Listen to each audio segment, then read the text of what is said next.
Good morning. I am Shannon Swan from the Saturday morning 9 a.m. to 11:50 a.m. class. The title of my speech is Special Circumstances That Affirm Parental Involvement. I do have four credible sources with two in-text citations. Northeast Indiana Parenting Association has contacted us, the Coalition for Involved Parenting, to help them with the problem. That problem is the negative impact of less involved parenting due to the increased belief that DNA plays a much larger role. Imagine a 38-year-old man. He's in and out of prison for dealing drugs.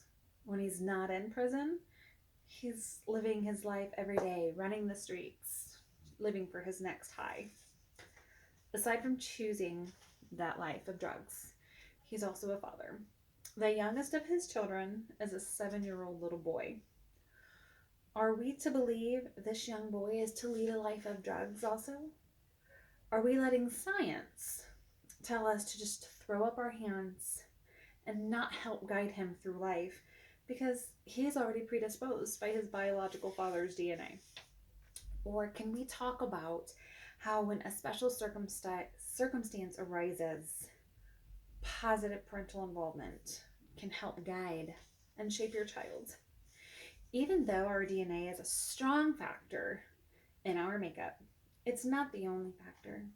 And it's certainly not the deciding factor in who we are and who we become. The purpose of my speech is to tell you what the positive side of parental involvement. And I will give you an example of a special circumstance that affirms the role of positive parental involvement. How is a child affected by having an incarcerated parent?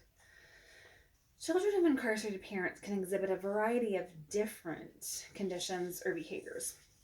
I have provided you with a graph. I'm going to lift it up here. And let's see. Hope that it all gets in the screen. It's from 2012. And in this graph, we see that there was an estimated 2.6 million children under the age of 18 in 2012 that had an incarcerated parent.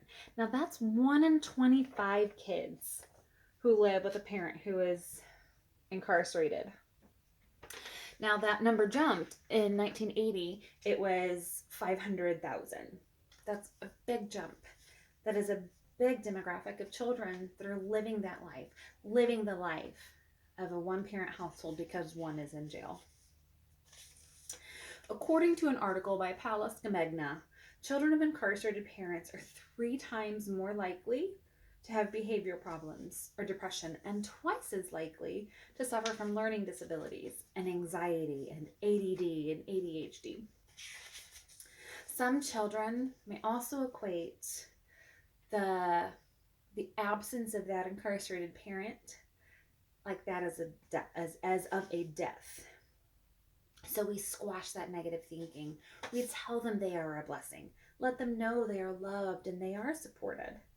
What is our role to help our children? There are specific tools we can use to help our children overcome fears of DNA repercussions. Let go. As stated by Peg Streep in an article for Psychology Today, letting go, it doesn't mean pretending the past never happened.